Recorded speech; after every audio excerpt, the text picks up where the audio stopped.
The words cut through the air like a scalpel, sharp and precise. "Mr. Thompson, this initiative is not only misguided but potentially damaging to the hospital's reputation," Dr. Kai Harlan said, his voice steady but laced with an edge that made the entire boardroom go silent. I felt every eye turn to me, the heat rising in my cheeks as I sat there, stunned. The man speaking was the same one who had held my hand in the emergency room 5 years ago, whispering that everything would be okay when I thought my life was over. How could he be the one humiliating me now, in front of my colleagues and the hospital board? My proposal for expanded LGBTQ+ training and support programs for staff and patients lay open on the polished table like an accusation. I had spent months researching data, talking to patients, and building alliances, all because I believed our hospital in downtown Chicago could do better. But Kai's stare pinned me in place, his blue eyes colder than I remembered. The same eyes that once offered quiet understanding now delivered public dismissal. I swallowed hard, gripping the edge of my chair to keep my hands from shaking. Around me, murmurs rippled through the room. Some sympathetic, most uncomfortable. That night 5 years ago crashed back into my mind with brutal clarity. It had been pouring rain in Chicago, the kind of downpour that turned the streets into rivers. I was 22, fresh out of college with a marketing degree and a secret that had finally cracked me open. My parents back in small-town Texas had finally heard the truth I'd been hiding since high school, that I was gay. Their reaction came through the phone like a door slamming shut. "We didn't raise you to live in sin, Braylon. Don't come home until you've fixed yourself." The words echoed as I drove too fast on wet roads, tears blurring everything. The truck appeared out of nowhere, or maybe it was me who swerved. Metal screamed, glass exploded, and pain tore through my chest before the world went black. When I woke up in the ICU, machines beeped steadily around me. A tall doctor in scrubs stood at the foot of my bed, checking charts with calm efficiency. "You're lucky to be alive, kid," he said, his voice low and reassuring. Dr. Kai Harlan introduced himself as the attending who had worked on me for 6 straight hours in the ER. Broken ribs, punctured lung, concussion. He listed the injuries like a grocery list, but his tone stayed gentle. Over the next week, he checked on me more than any other doctor. Late one night, when the pain meds wore off and the fear crept back in, he pulled up a chair. "Sometimes the hardest battles are the ones nobody else sees," he told me. He never pushed, never asked outright, but I felt seen for the first time. His quiet presence gave me the courage to call my sister instead of my parents, to start therapy, to believe I could rebuild. By discharge day, I had a new fire inside me. Kai had saved more than my body that night. He had saved my will to keep going. Now, 5 years later, I was 27 and working as a diversity coordinator at the same hospital where he was head of surgery. Life had moved forward in ways I never expected. I had my own apartment in Lincoln Park, a circle of friends who knew every part of me, and a budding relationship with Ethan, a kind pediatric nurse who made me laugh even on the hardest days. My sister Callie had come around completely. She visited every few months and sent care packages with notes that said, "Proud of you, little brother."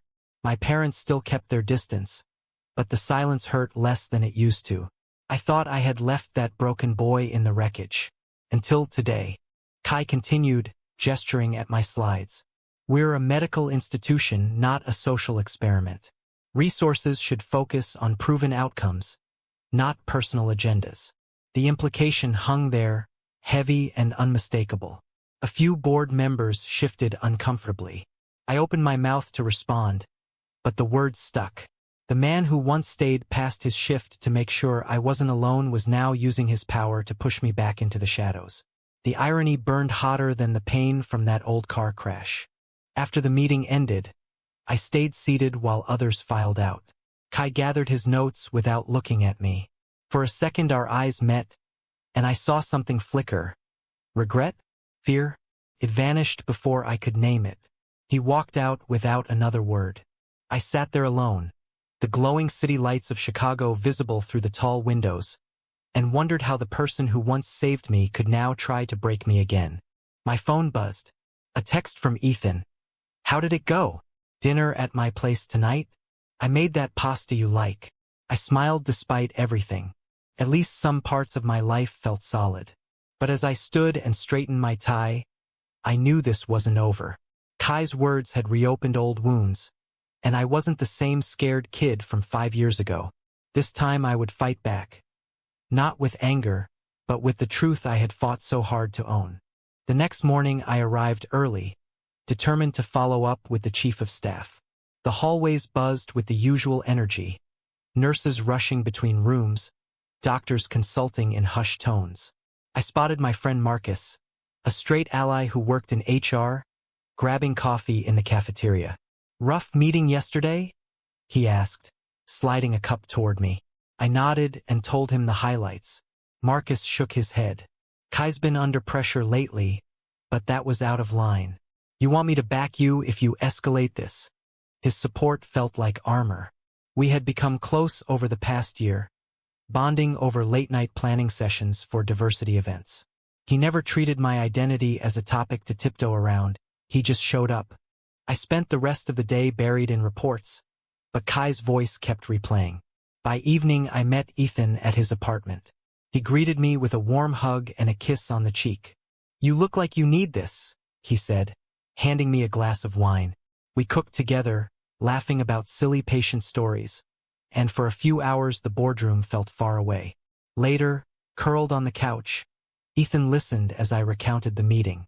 "You've come so far, Braylon. Don't let one person dim that light." His words wrapped around me like a promise.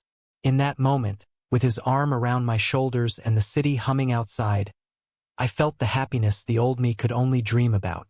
But deep down I knew Kai's public dismissal had lit a fuse. The question was how far the explosion would reach. Weeks passed, but the tension in the hospital only thickened. I threw myself into refining the proposal, gathering more testimonials from staff and patients who had felt invisible. Marcus helped me schedule a follow-up presentation with the ethics committee. Meanwhile, Kai avoided me completely. We passed in hallways without acknowledgement, yet I caught him watching sometimes, quick glances that disappeared when I looked back. Part of me wanted answers. The rest of me wanted justice. My sister Callie called from Texas one evening while I was walking home along the lakefront. "Mom asked about you again," she said carefully. "Not directly, but she saw your LinkedIn update about the diversity work. She didn't say anything bad this time. Progress, I supposed. Our parents had softened slightly since my accident. Fear of losing me completely had cracked their walls, but acceptance still felt miles away." Callie's voice brightened. "I'm coming to Chicago next month. Can't wait to meet Ethan properly. He sounds perfect for you." I smiled into the phone, the wind off Lake Michigan cooling my face. Having her in my corner reminded me why I kept pushing. Family didn't have to be perfect to matter.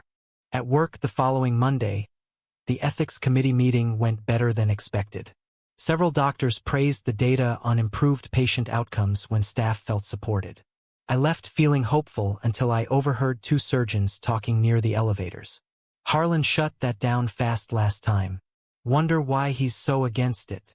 Their voices carried just enough for me to catch the subtext. Kai's influence ran deep. I decided it was time to speak with him privately. That afternoon I found him in his office, reviewing charts. The door was open, so I knocked once. "Dr. Harlan, do you have 5 minutes?" He looked up, surprise flashing across his features before the professional mask slid back into place. "Mr. Thompson, close the door." I did, and the small click sounded louder than it should have. We stared at each other across his desk. Up close he looked tired, lines around his eyes that hadn't been there 5 years ago. "Why?" I asked simply. No accusations, just the question that had kept me awake for weeks. Kai leaned back, fingers steepled. "This isn't personal, Braylon. The hospital has protocols. We can't appear to favor one group over." "Stop!" I interrupted, voice steady. "You saved my life. You sat with me when I was terrified and alone. You knew exactly what I was going through. So why humiliate me in front of everyone?" For a moment his composure cracked. Something raw flickered in his eyes. Pain, maybe even fear. Then it vanished. "I have responsibilities. You wouldn't understand." He stood, signaling the conversation was over.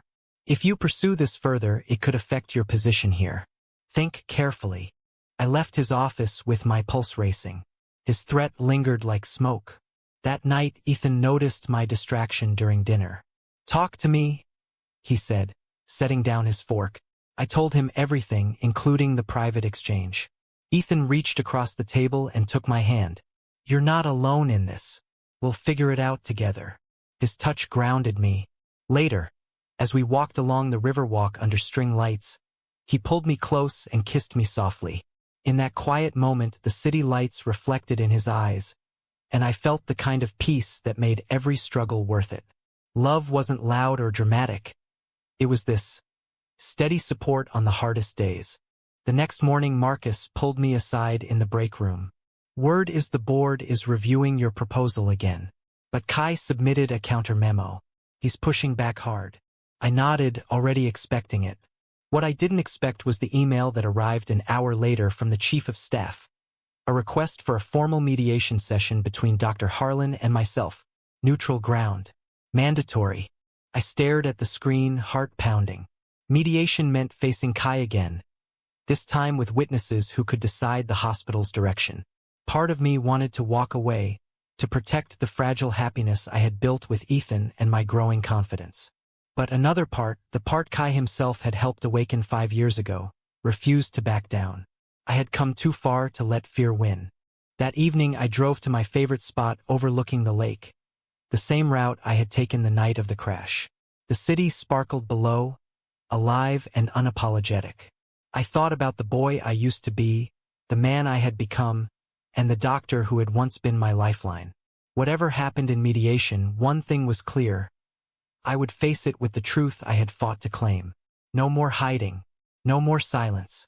The mediation room felt smaller than it should have, neutral beige walls and a long table that seemed designed to keep people apart.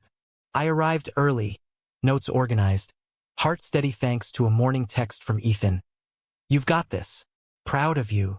Marcus sat on my side as my HR support. Across from us, Kai entered with the Chief of Staff and the hospital's legal counsel. He looked composed in his crisp white coat, but I noticed the slight tightness in his jaw. The mediator, a calm woman from outside the hospital, opened the session.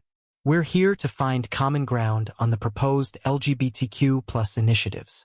Mr. Thompson, would you like to begin?" I spoke clearly, presenting updated data and patient stories. Kai listened without interruption until his turn. Then he leaned forward. "While I respect Mr. Thompson's passion, these programs risk alienating donors and creating division. Medicine should remain neutral." His tone was measured, but the underlying message felt personal again. I countered with facts, not emotion. Neutrality in the face of inequality isn't neutral, it's harmful. I'm living proof that support saves lives. The room stayed quiet. Kai's eyes met mine for a long second, and again that flicker of something deeper appeared. The mediator suggested a short break. In the hallway, Marcus squeezed my shoulder. "You're killing it." I nodded, but my mind raced. During the break, I stepped outside for air. Kai followed a minute later, standing a few feet away. "Braylon," he said quietly, using my first name for the first time in years. "This isn't what you think." I waited. He glanced around to make sure we were alone. "I have my reasons for caution. Reasons that have nothing to do with you." His voice dropped. "Some battles cost more than you know." Before I could respond, the mediator called us back. The second half dragged. Kai continued to block every suggestion with policy concerns. By the end, the Chief of Staff looked frustrated. "We'll review all materials and reconvene next week," she said. As everyone gathered their things, Kai's phone buzzed loudly on the table. He silenced it quickly, but not before I glimpsed the screen. A text preview from someone named M. The message started with, "Miss you already." Kai's face paled slightly as he pocketed the phone. That small moment stayed with me the rest of the day. Who was M? Why the secrecy? I pushed the thought aside and focused on work. Ethan picked me up after my shift, and we drove to a quiet Italian place in Wicker Park. Over pasta, he listened as I recounted the session. He almost sounded human for a second, I said. Ethan smiled gently. People are complicated, but you don't owe him your understanding if it costs you peace. Later that night, lying in bed with Ethan's arm around me, I felt grateful for the simple joy of being held without conditions. The following Monday, the hospital buzzed with rumors. Someone had leaked parts of the mediation notes internally. My proposal gained unexpected support from nursing staff. Kai remained distant, but I noticed him watching more openly now. Then, on Wednesday, everything shifted. Marcus burst into my office. "You need to see this." He pulled up an internal memo. The board had decided to pilot a smaller version of my program despite Kai's objections. Victory, small but real. I celebrated quietly with Ethan that evening, toasting with cheap champagne on his balcony. The city lights stretched below us like stars. "To moving forward," he said, clinking glasses. I kissed him, feeling lighter than I had in months. But deep down I sensed the story with Kai wasn't finished. His warning about battles costing more echoed in my mind. Whatever secret he guarded, it was starting to crack. The next morning I received an anonymous email with an old photo attached. It showed a much younger Kai at what looked like a medical school party, arm around another man, both smiling openly. The message read only, "He's not who he pretends to be." I stared at the screen, pulse racing. The image was time-stamped years before my accident. Suddenly Kai's resistance made terrible sense. He was fighting the same war I had already won, the war against hiding. I didn't reply to the anonymous email. Deleting it felt safer, yet the photo stayed burned in my mind.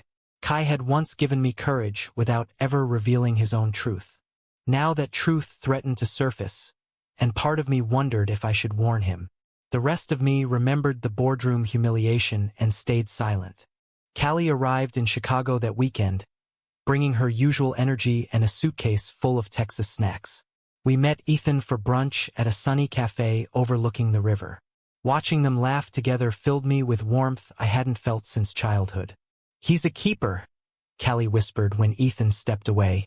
For the first time in years, family felt like safety instead of judgment. Later, walking the magnificent mile, she asked about the hospital situation. I told her everything except the photo. "You've grown so much, Braylon. Whatever happens, you're already the winner." Her words carried me through the week. At work, the pilot program launched quietly. Several nurses thanked me personally, sharing stories of patients who finally felt seen. The positive feedback spread, and even some doctors who had stayed neutral began voicing support. Kai's department remained noticeably quiet on the topic. I passed him once in the corridor. He offered a curt nod but no words. His eyes looked haunted. Marcus invited me to grab lunch to celebrate the pilot's early success. Over sandwiches, he said, "I heard Kai had a closed-door meeting with administration yesterday. Looked rough when he came out." I didn't mention the photo, but the coincidence nagged at me. That afternoon my phone rang with an unknown number. I answered cautiously, a man's voice, hesitant.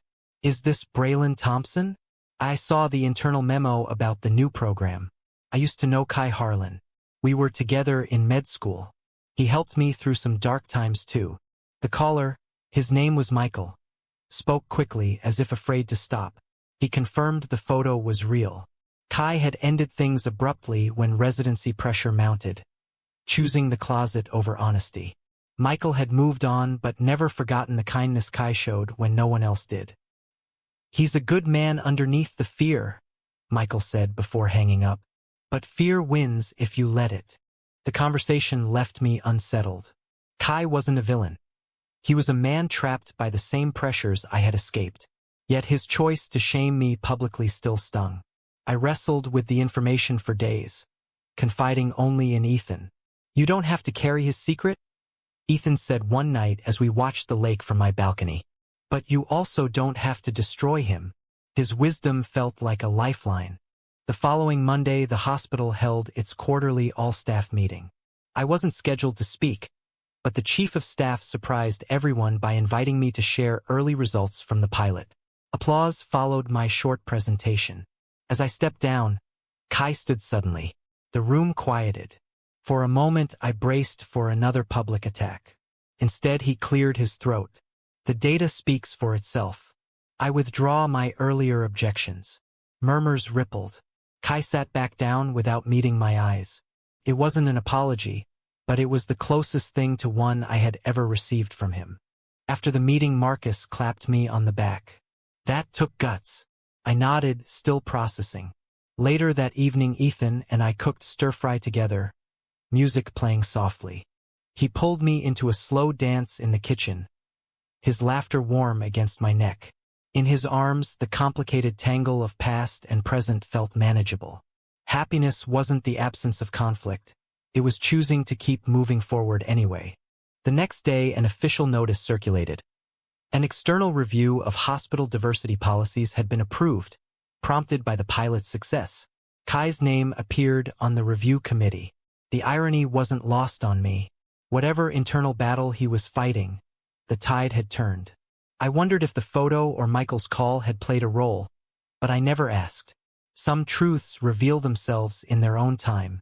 That Friday I drove out to the same spot by the lake where I had reflected months earlier. The city glowed in the distance, alive with possibility. I thought about the scared young man who crashed his car, the doctor who saved him, and the man I had become. Growth wasn't linear. It was messy and painful and beautiful all at once. The external review moved quickly. Committee members interviewed staff, reviewed policies, and examined patient feedback. Kai participated professionally, but I noticed the exhaustion in his posture during meetings. Rumors swirled that his personal life had become a topic of quiet discussion among senior leadership. I kept my distance, focusing instead on expanding the pilot and supporting the nurses who had embraced the changes. One afternoon, Marcus stopped by my office with concerning news. Kai's up for a promotion to chief of staff next year, but the review board flagged his earlier opposition as potential bias. They're digging deeper. I felt a pang of guilt mixed with vindication. Before I could respond, my phone lit up with a Chicago News alert. Local hospital faces scrutiny over diversity practices. The article mentioned my name positively and quoted anonymous sources questioning leadership resistance. Kai's photo appeared in the sidebar. That evening, Ethan and I discussed it over takeout. You didn't cause this, he reminded me. His choices did. Still, I couldn't shake the memory of the man who had sat beside my hospital bed. The next morning, I found Kai in the staff lounge, staring into his coffee. For the first time since the boardroom incident, I initiated conversation. Can we talk? Off the record. He nodded once. We stepped into an empty conference room. I know about Michael, I said quietly. Kai's shoulders tensed, but he didn't deny it. And I know what it feels like to hide. I'm not trying to ruin you, Kai, but I won't let anyone silence me again. He looked up, eyes weary. I thought pushing back would protect everything I built. Instead, it's all crumbling. My family, they don't know. The board is asking questions I can't answer without lying more. His voice cracked on the last word. For the first time, I saw the full weight he carried, the same weight I had once carried until he helped me set it down. I'm sorry for what I said in that meeting, he continued. You didn't deserve it. You were right about the programs. I was just scared. The admission hung between us, raw and honest. I didn't offer forgiveness immediately, but I nodded. Scared doesn't give you permission to hurt others. But it's never too late to choose differently. We left the room in silence, but the air felt lighter. The following week, the review concluded with recommendations that closely mirrored my original proposal. The board voted to implement them fully. Kai was asked to step down from the committee pending a separate inquiry into past conduct. Whispers suggested someone had submitted old social media posts and messages linking him to Michael. The hospital's statement was neutral, but the damage to Kai's reputation was immediate. Colleagues who once respected him now avoided eye contact. I watched from a distance as he packed personal items from his office. Ethan met me after work and we walked along the river, hand in hand. How do you feel? He asked. Relieved, but sad too, I admitted. He saved me once. I wish he could have saved himself sooner. Ethan squeezed my hand. You can't force someone else's journey. but you can keep living yours fully. That weekend, Callie visited again, bringing our parents' first tentative olive branch. A handwritten card from Mom that simply said, "Thinking of you." Small steps, but steps nonetheless. We spent the day at the park with Ethan, laughing and taking photos under the trees. Watching Ethan chase Callie around with a water bottle made my heart feel full in a way I once thought impossible. Monday morning brought the final blow for Kai. The hospital announced his resignation effective immediately, citing personal reasons. No scandalous details were released, but the message was clear. The secret he guarded so fiercely had finally cost him the career he had built. I sat at my desk staring at the announcement, a complicated mix of emotions swirling inside. Justice had come, but it tasted bittersweet. Months later, the new diversity programs were fully integrated. Training sessions ran smoothly, patient satisfaction scores rose, and several staff members told me privately how the changes had helped them feel safer at work. I had been promoted to lead the entire initiative, a role that felt both humbling and right. Ethan and I had moved in together, turning our Lincoln Park apartment into a real home filled with plants, books, and Sunday morning coffee rituals. Life had settled into a rhythm of quiet joy I cherished every day. I heard about Kai through mutual colleagues. He had taken a position at a smaller clinic in the suburbs, focusing on general practice instead of surgery. The high-profile career path he once chased had narrowed, but friends said he seemed calmer. One afternoon I spotted him at a coffee shop near the hospital. He looked up as I entered, and after a moment's hesitation he waved me over. We sat outside under the autumn sun. "I wanted to thank you," he said simply. "Not for what happened, but for the way you handled it. You could have made it uglier. You didn't." I stirred my coffee slowly. I remembered the doctor who stayed late to make sure a scared kid wasn't alone. That doctor deserved the chance to choose better. Kai nodded, eyes distant. "I'm seeing a therapist now, finally telling my family the truth next month. It's terrifying, but it feels necessary." For the first time since the crash, we spoke like equals, two men who had walked similar paths at different speeds. No anger remained, only understanding. That evening, Ethan and I celebrated our 6-month anniversary with a picnic by the lake. He surprised me with a small framed photo of us from the day we first met at a hospital fundraiser. As the sun set in glowing oranges and pinks, he pulled me close. "I love the man you are," he whispered. In his arms, with the city skyline behind us, I felt complete. The boy who once crashed his car had become someone who could forgive, advocate, and love openly. The journey had been painful, but every step had led here. A few weeks later, I received a handwritten note from Kai. Inside was a simple message. "Thank you for showing me what courage looks like. I'm still learning." I tucked the note into my desk drawer as a reminder that growth doesn't end.